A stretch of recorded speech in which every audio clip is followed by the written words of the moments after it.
Okay, so for all of you gliding folks, this is the ride for today.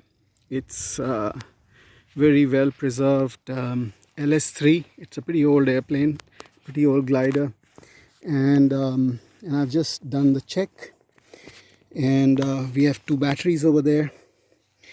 I have my chute, and this is a flapped glider. So you see there, these are flaps, and this is the air brake.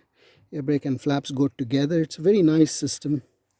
This is the landing gear lever, the stick, and the trim, and the brakes. It has very weak brakes, and they operate when you press both the rudder pedals forward. Now it has a flower in it. We have 2 batteries, as I said. The master is switched on. I can switch it off. And this is the radio, a few circuit breakers. This is our glide computer, turn and bank. This is an airspeed indicator, the variometer, which tells you how fast you're going up or down, and this is the altimeter and the compass. This is the release. This is for getting air from outside into the canopy, and this is an emergency release for the canopy.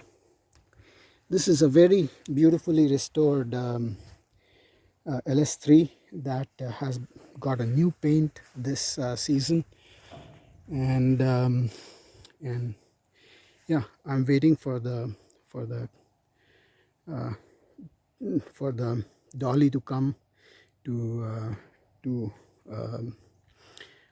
take this to the launch site, which is on the other end, and that's our tow plane.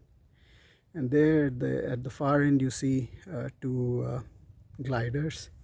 The weather is iffy because you see there are no clouds around here. The clouds are very far away. Those clouds would be about 20-30 miles from here, so you're not going to reach them with a tow from here. And those are on the other side of the mountain range, which is about 50 kilometers from here. So these clouds are very far away, and over here it's all blue sky, absolutely no cloud. So we'll catch you up in air if I get the time.